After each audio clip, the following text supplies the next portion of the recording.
Thank you for joining us. We are here today with two doctors from UAB to discuss the coronavirus. First, we're going to have Jodie Dionne-Odom. She's a physician in the UAB Division of Infectious Diseases, and then Dr. Laura Dreer, a psychologist from UAB's Ophthalmology and Vision Services Department. Here's Dr. Dionne-Odom first to discuss the status of COVID-19. Thank you, Savannah. So I thought I would start with an update, giving you a sense of the national situation and what's happening here in Alabama, and then some words about what we're doing here at UAB. We are going to follow that up with taking your questions, so I hope you have your questions ready. The national report as of today is that there are over 7,000 cases known of COVID-19 in the U.S. and more than 100 deaths. Here in Alabama, we've had 46 cases of COVID-19, of which 23 have been in Jefferson County. We have not tested all the patients who have symptoms, so we do expect that these numbers, both nationwide and in Alabama, are significant underestimates of the true case rates. The messages today for the general public is that we're still recommending social distancing, keeping at home, protecting yourself from coming in contact with anyone who is ill, and making sure that you know who to call if you do have symptoms of fever, cough, difficulty breathing. The hospital itself has a lot of emergency plans that are in place, teams that are working around the clock to make sure that everything is ready as the cases start to increase as we expect. I think with that, I will take your questions. So for people on the phone, does anybody have a question for Dr. Dionne-Odom? Any questions from the phone?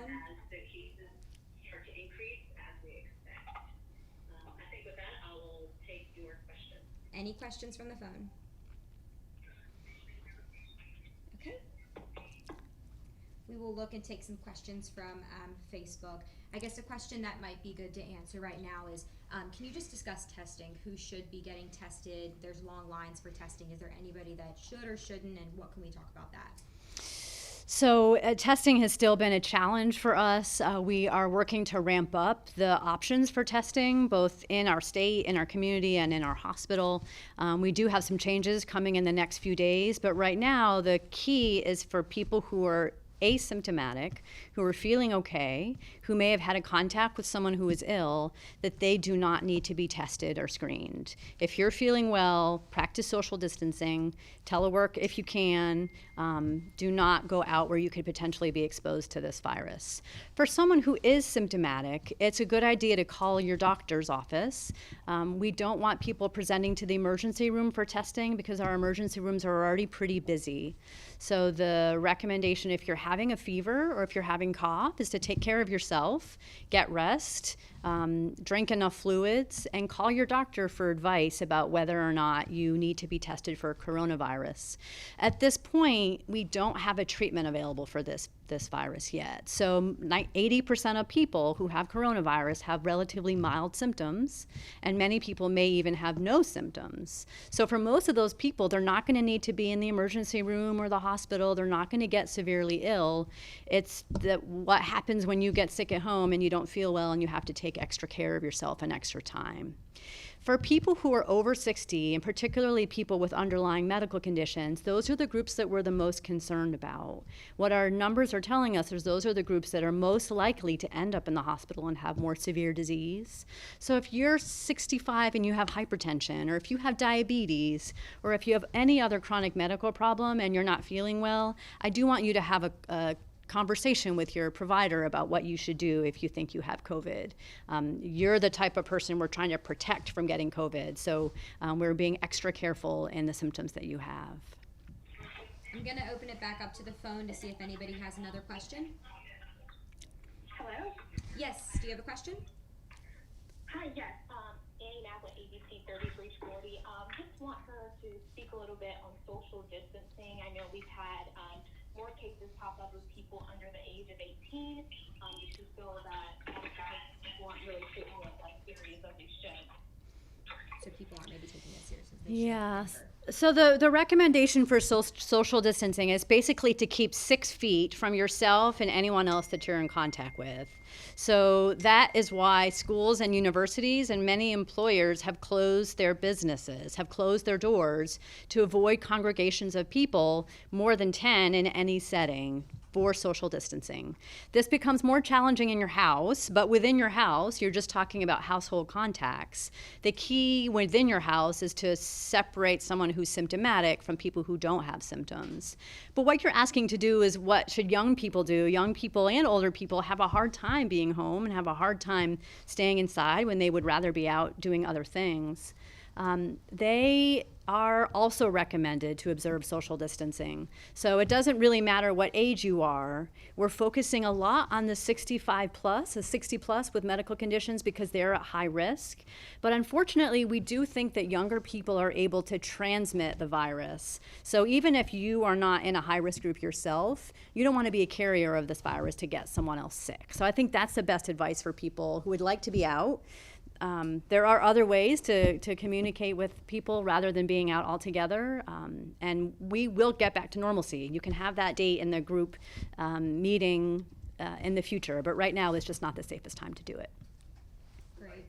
I've unmuted the phone again if anybody has another question. We'll wait, as I think there's a bit of a delay. A question we can ask in the meantime is, what is testing like? How does that work, and what does a test look like for patients who may need one? So the testing for coronavirus is as a nasal swab. This virus is relatively easy to detect. It lives in your nose.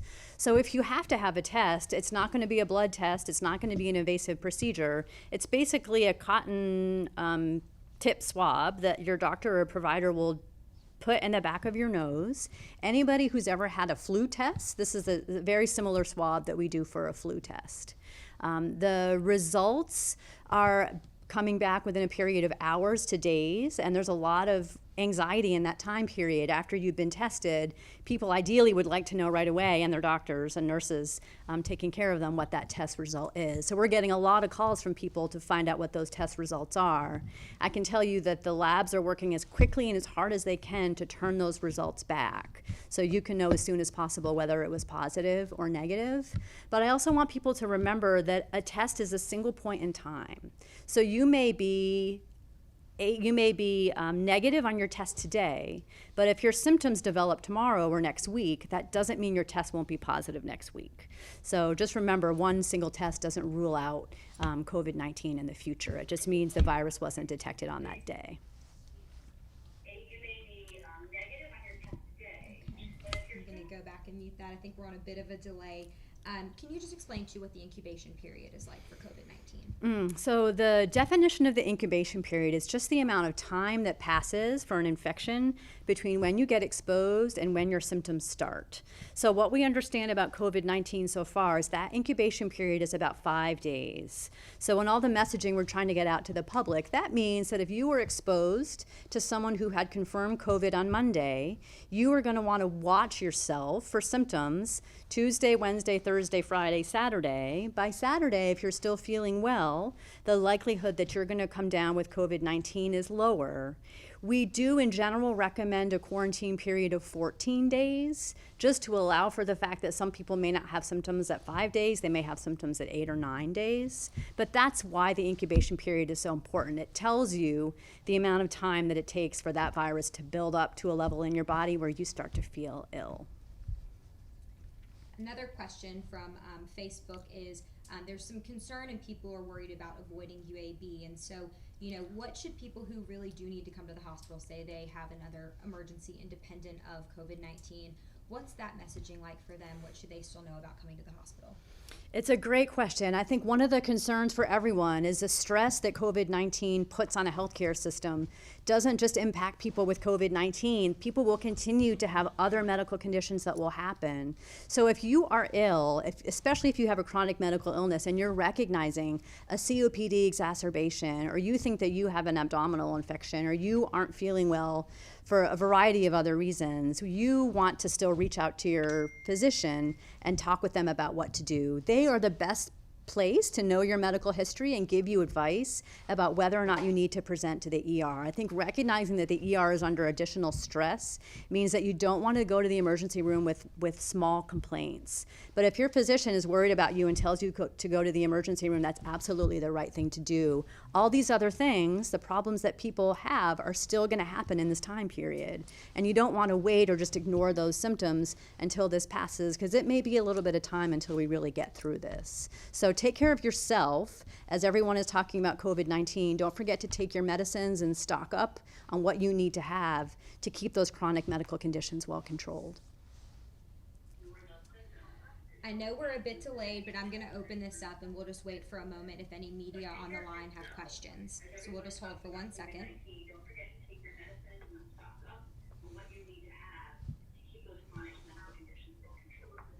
Any questions from media on the line?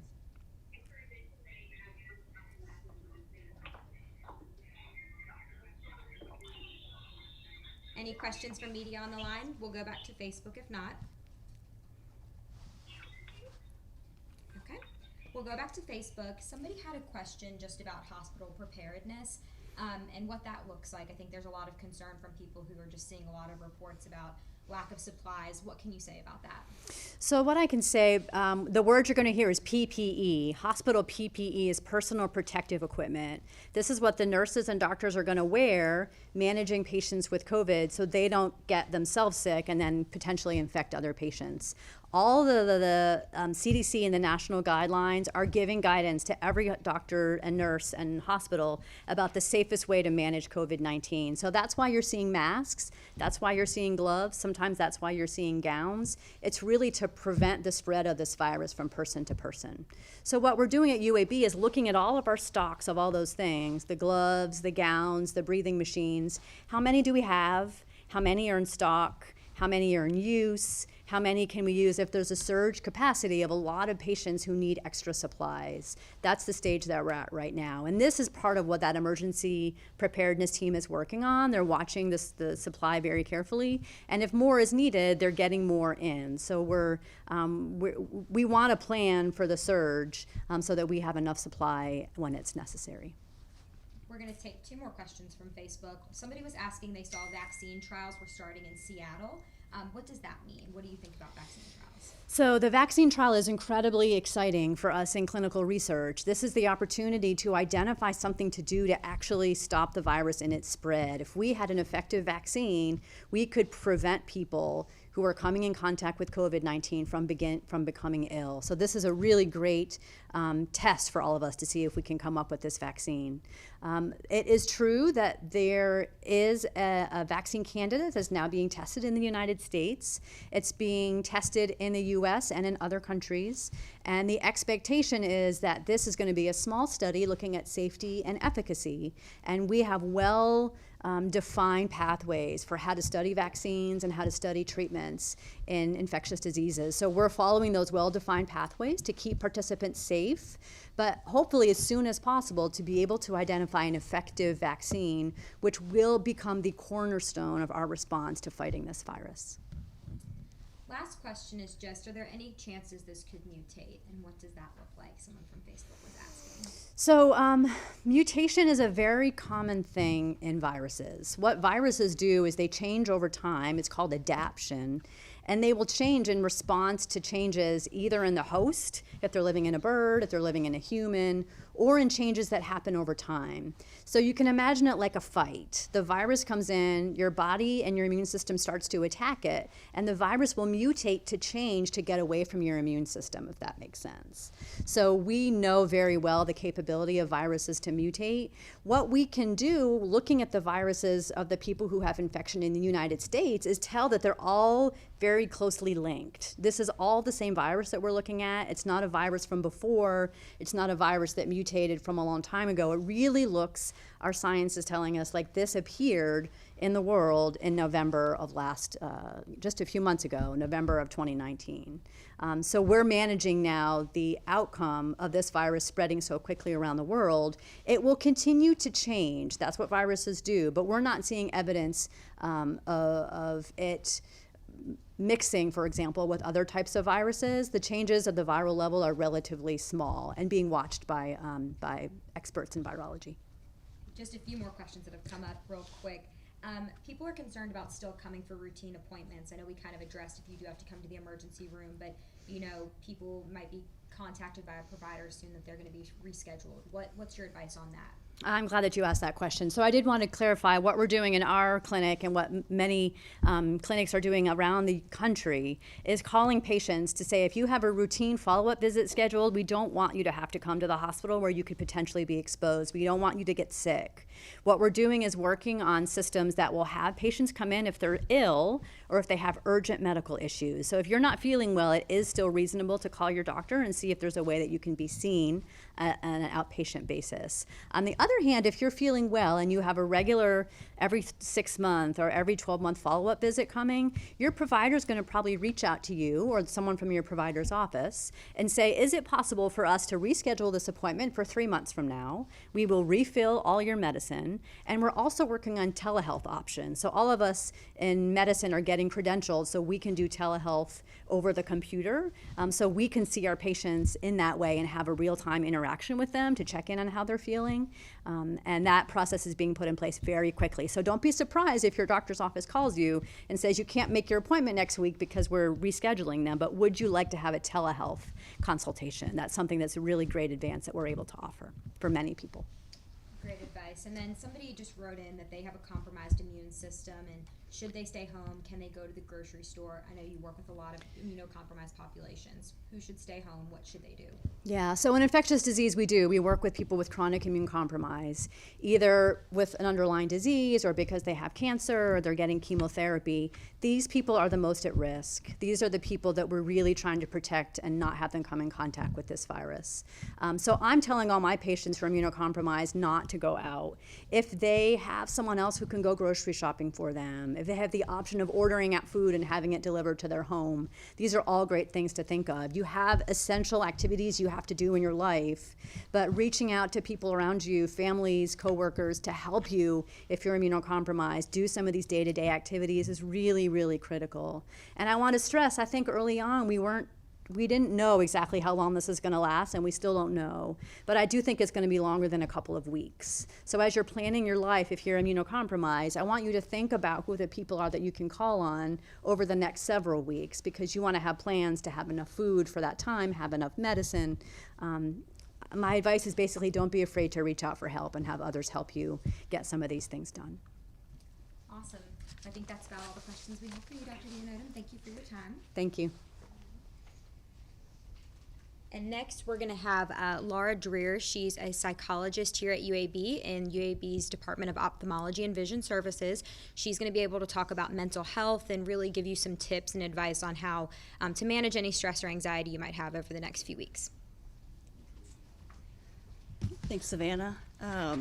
Yes, I'm glad that I have the opportunity to talk to many of you and try and help you better understand some tips to cope with this unusual time in our history for all of us to cope with and adjust to, making a lot of different changes. I know myself personally in my work and daily life, just constantly getting emails of updates and different things to go about advising patients on, or social distancing, as we mentioned.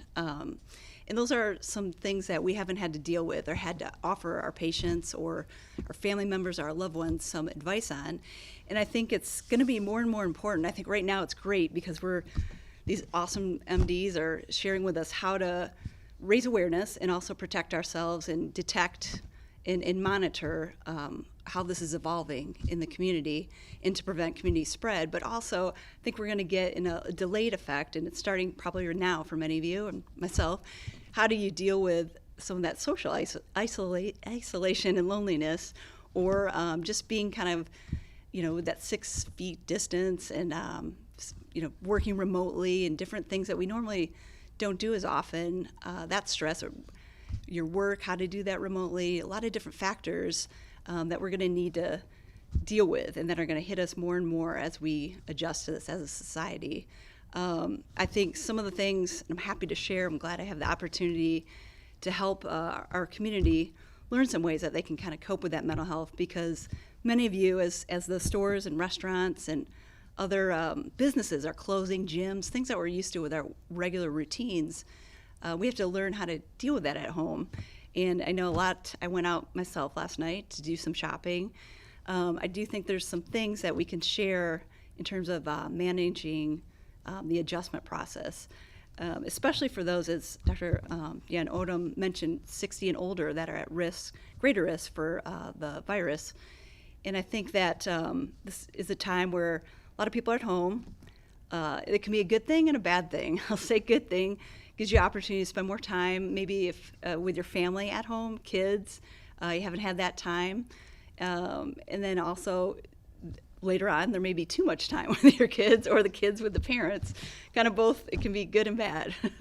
So I think there's some strategies that you can deal with. Some people have asked me, what can we deal with? And I think the main part right now is trying to keep a routine. Some schools have transitioned over to online activities, keeping that routine, going to bed at the same time, getting up at the same time, lunch, dinner, and whatnot.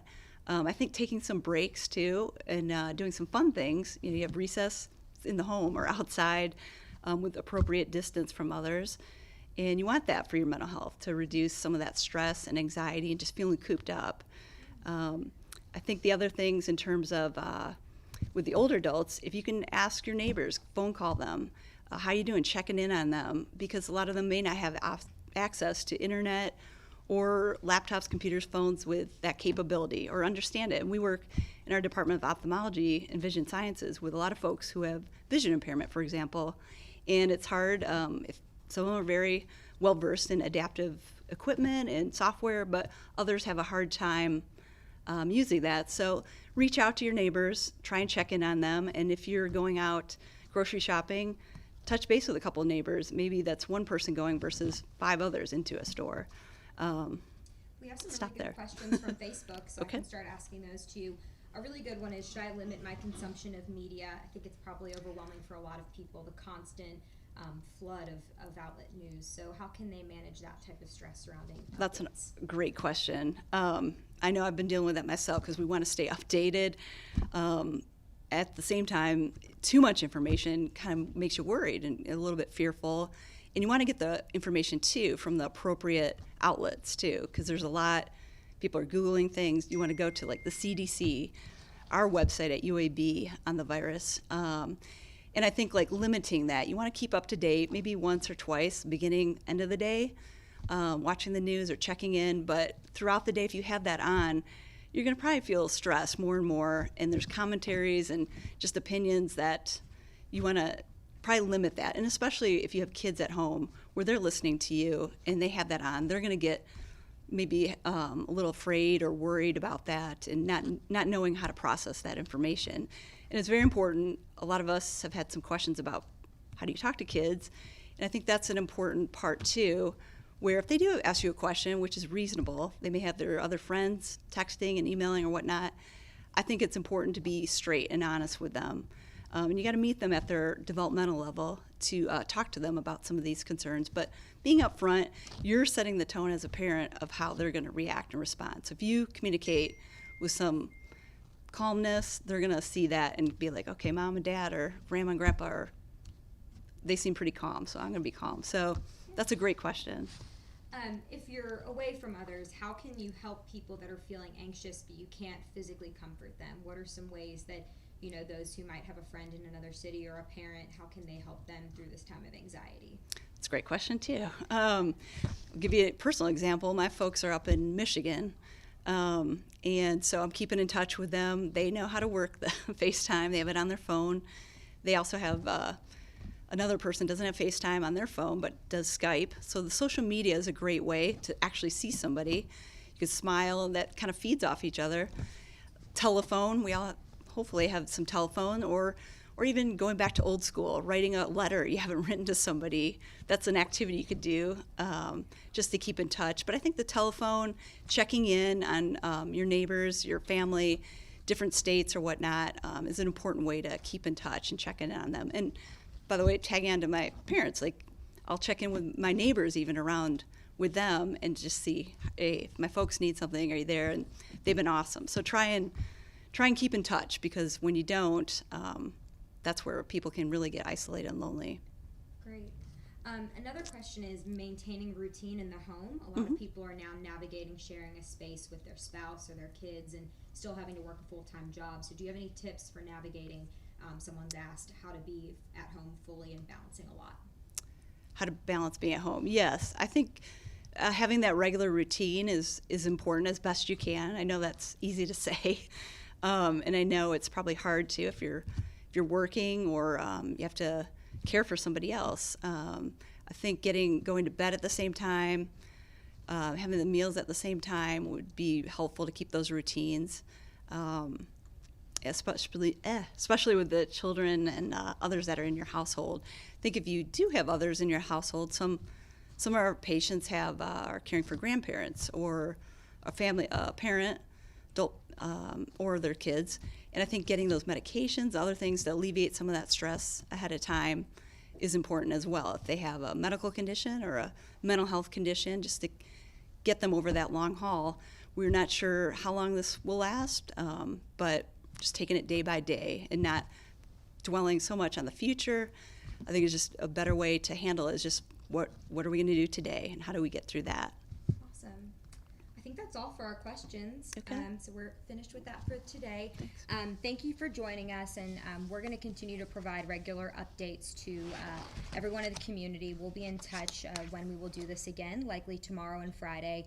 If you do have questions specifically for the medical side or regarding mental health, you can comment on this video, and we'll try our best to answer them in the next next news briefing that we do. Thanks.